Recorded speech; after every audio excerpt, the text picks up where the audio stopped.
Dome A, at the highest point in Antarctica, is the coldest, highest, and most isolated place on the planet.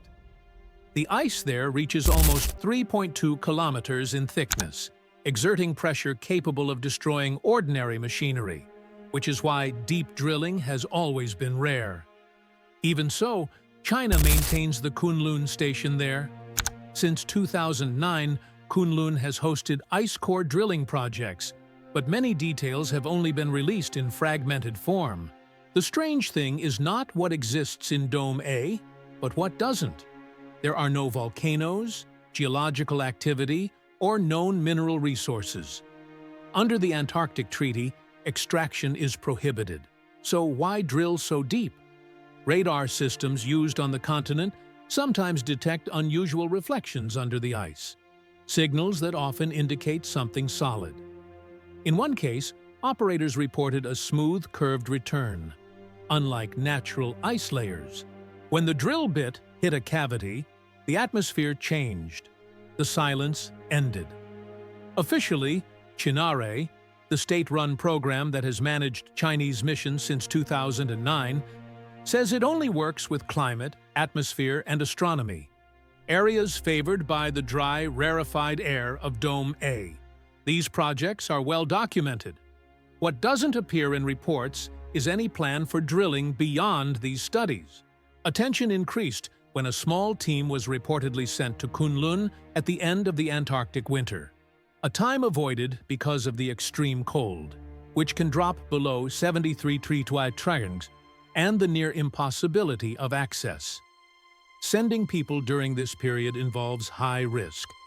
According to internal records that circulated online, the team used high-powered radar systems better suited for locating cavities or solid structures than normal layers of ice.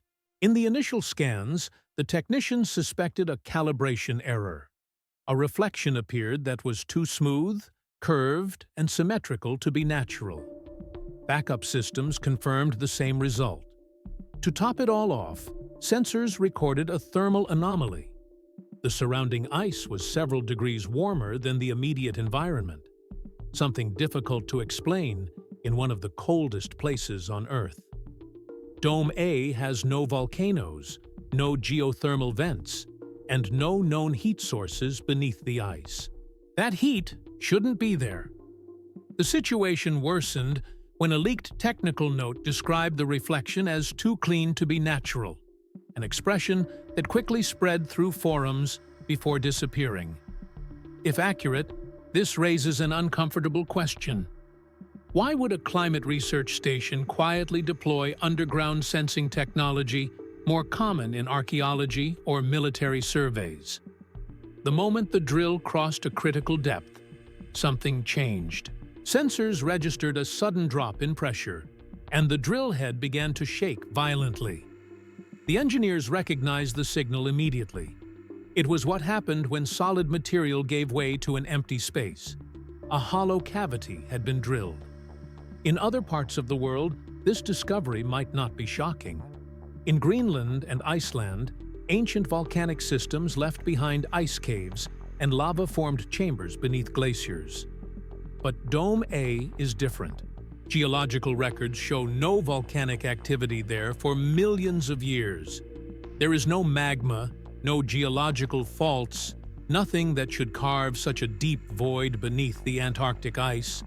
As drilling slowed, data from internal scanners painted an even stranger picture. The cavity neither narrowed nor fractured like natural ice formations. Its walls appeared smooth and uniformly curved, with a homogeneous reflectivity that suggested a single continuous surface. Nature rarely works with this kind of precision. Then came the air. When the pressure equalized, the gas escaped upwards through the hole.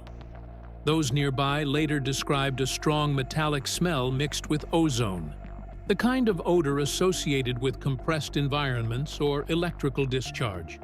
This did not match the profile of trapped ancient air bubbles normally found in polar ice cores. An engineer, speaking in a private message that would later circulate online, described the sound echoing through the drill shaft. He said it did not behave like that of an open ice chamber. It sounded like noise bouncing inside a hollow metal space. The temperature readings added another layer of concern. The instruments showed that the cavity was several degrees warmer than the surrounding ice. In a place where surface temperatures already tested the limits of survival, even a small increase mattered. Heat meant energy. Either something inside had released heat in the past, or something was still doing so. At that point, visibility was still limited. No cameras had been downloaded. No direct images existed. But the team no longer believed they were dealing with a natural feature of Antarctica. They hadn't seen the structure yet. They didn't need to. The data alone indicated that the cavity didn't belong there. So the question became inevitable. Was this void shaped by forces of nature that we don't yet understand? Or was it evidence of something built long before humans arrived on the ice? When the probe's camera was finally lowered into the cavity, the transmission went silent. What appeared on the monitor looked neither like ice nor stone. The surface beneath was dark and shiny, almost like glass, but it reflected light with the sharp intensity of polished metal. The engineers adjusted the exposure, anticipating excessive reflection or distortion. The image remained the same. There were no seams, joints, layered structures, natural rock fractures, ice formations, veins, or bubbles. Even man-made alloys show welds, stress lines, or assembly marks. This surface showed none of that. It curved smoothly in all directions as if it had been molded in a single movement, and not constructed piece by piece. Another detail immediately caught the eye. Despite surrounding temperatures being close to 51 degrees Celsius, the surface was completely free of ice. The ice refused to adhere to it. This suggested residual heat, or a coating that repelled contact at a molecular level. Both explanations raised more questions than answers. As the camera rotated, patterns emerged. Fine geometric markings spread across the surface in repeating sequences. They weren't letters. They weren't numbers. They resembled fractal shapes, curving and reappearing at regular intervals, precise but unknown. No one on the team could associate them with any known scientific notation. Next came a cutting test. A low-power laser was activated, the same type used to engrave hardened metals during field repairs. The beam hit the surface and dispersed without leaving a mark. The power was increased. Still, nothing. There was no burning, no indentation, not even discoloration. For comparison, technicians cited titanium carbide, one of the hardest known man-made materials used in the aerospace industry and in armor. Even this material shows a measurable response under concentrated energy. This surface didn't show up. It completely exceeded standard hardness scales. Then, the instruments reacted. The magnetometer embedded in the camera's housing began to register faint oscillations, not static interference or background noise. The readings pulsed gently, rising and falling at a steady pace, as if the structure itself were emitting a signal. At that moment, the assumption of a passive object crumbled. If it wasn't rock, and it wasn't some conventional metal, then what exactly had been buried beneath the Antarctic ice? And, more importantly, why did it seem to be awakening? Magnetic irregularities are not uncommon in Antarctica. Solar storms, buried rock layers, and even the slow movement of ice can cause brief disturbances. But these events are chaotic and inconsistent. What the instruments in Dome A began to record was different. As the drilling equipment approached the buried structure, the signal strengthened. At first, it was almost imperceptible, nearly lost in the background noise. Then a clear pattern emerged. Every 30 seconds, the readings went up and down. Perfectly. The cycle never varied, not even for a fraction of a second. Geological processes don't behave like that. They fluctuate. They surge and weaken. This signal did neither of those things. An engineer later described it as a pulse, not a wave. To him, it seemed less like random magnetism and more like a heartbeat. Slow, controlled, deliberate. When sensors were lowered directly into the cavity, the effect intensified. The closer the instruments got to the surface, the stronger the signal became, as if the structure were reacting to their presence. This response unsettled the team. Passive objects do not change their behavior when observed. Almost immediately, systems throughout Kunlun Station began to fail. Battery reserves were depleted much faster than anticipated. Radio contact with relay aircraft became unstable and then dropped completely. Data storage units crashed due to corrupted files, consistent with electromagnetic interference. These systems were designed to operate independently. They shouldn't fail together. Then the signal changed.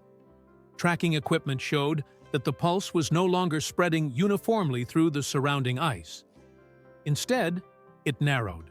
The emissions aligned in a single direction and projected upward, piercing the ice layer and rising into the sky above Dome A. Whatever was generating the signal was no longer contained. It was transmitting outward. That detail mattered. Antarctica is one of the quietest electromagnetic environments on Earth. This silence is the reason astronomers have placed sensitive instruments there. A focused, repetitive signal rising from beneath the ice stood out strikingly. No announcement was made, no emergency warning. Official station reports continued as usual. But internally, the question had already shifted. It was no longer about what the object was. It was about who or what it might be trying to reach. The first sign that the structure was not alone came from an ice core drilled a few meters from the cavity. Inside the frozen layers, researchers discovered filaments thinner than a human hair. Under magnification, they behaved neither like minerals nor like fibers. They had a faint metallic sheen, but bent and curved as if they were flexible. When the sample was slowly thawed inside a sealed chamber, the atmosphere changed. The filaments began to move, not floating, not expanding. They turned toward the nearest heat source and moved forward with deliberate motion.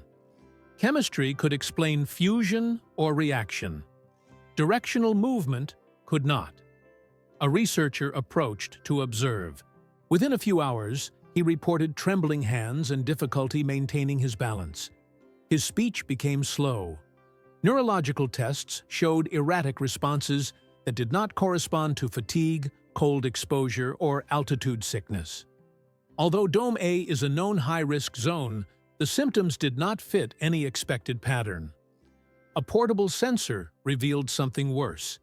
His body was emitting weak but measurable electromagnetic oscillations. The pattern matched the pulse detected under the ice. The same interval, the same rise and fall. Whatever was buried beneath was no longer contained. The remaining filament samples became impossible to handle. Instruments malfunctioned when they came near them. Monitoring devices shut down without warning, as if overwhelmed by interference. Attempts to sterilize or isolate the material were ineffective. The filaments remained intact. After the station was evacuated, fragments of internal footage briefly appeared online. In one of the clips, the affected researcher looks at the camera. As the light changes, small reflective dots appear to move beneath the surface of his eyes, like metallic dust suspended in liquid. The video cuts off moments later. No official explanation followed. No medical report was released. An internal memo later listed the samples as contaminated and destroyed, but that document disappeared within a few days. What remained was a question that no one wanted to record. Were these filaments a form of ancient life preserved under the ice, or something completely different? A system designed to activate when the structure was disturbed.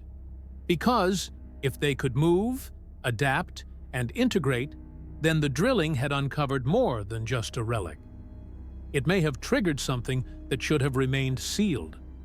The situation quickly deteriorated. As the drilling progressed, the pressure inside the cavity changed unexpectedly. The well walls became unstable, and a section of the shaft collapsed without warning. Equipment was crushed in seconds. 2 team members were trapped before any rescue protocol could begin. In Dome A, there is no room for error. Recovery was not possible. Around the same time, Kunlun Station began to malfunction. Parts of the power grid went out. Backup systems flickered unpredictably. Satellite communications dissolved into static, and then disappeared completely. For those still inside, it no longer seemed like an accident. It seemed as if the environment itself had turned against them. With no way to secure their place, the remaining people made a choice. They collected everything they could carry: radar records, camera images, audio recordings taken directly from monitoring equipment. Whatever was under the ice, they believed the data mattered more than the station. As evacuation preparations began, a short video was sent over a narrowband link. It showed only fragments: a black metallic surface curving out of the field of vision, fractal markings capturing the light, the same constant pulse, now audible, mechanical, and precise. In the background, something moved in the darkness. The video spread quickly. Then it disappeared. Within hours, the links were dead. Cached pages failed. Even mirror sites returned errors. Soon after, public records linked to Chinare's activities that day were removed from official portals, as if the event had never occurred. No press release followed. Kunlun Station was listed as temporarily inactive due to technical difficulties. But the story didn't end there. According to later reports, one surviving member completely avoided the network. He carried offline copies of the radar data and videos on physical media. It is claimed that this media was taken out of China's borders before the authorities could intervene. If this is true, then the evidence still exists. And this raises a disturbing question. Who ordered the Kunlun records to be erased, and what were they so determined to hide under Dome A? In the days following the collapse, China's official response was tightly controlled. Authorities described the incident at Kunlun Station as a routine equipment malfunction caused by the extreme Antarctic conditions. There was no mention of abnormal drilling results, no recognition of unusual signals, and no detailed explanation for the partial shutdown of the station.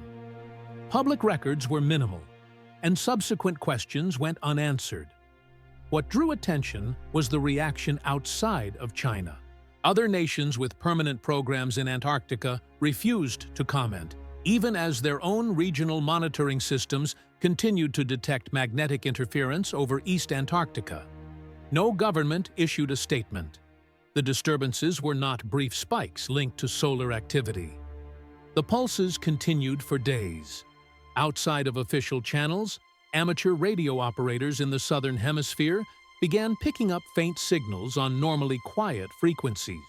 The interval was always the same: 30 seconds, exactly as under Dome A. Recordings were shared online, but many disappeared without explanation. The strangest thing is that the signal got stronger after the station collapsed. With less background noise, the pulse appeared cleaner and more defined. It didn't spread randomly.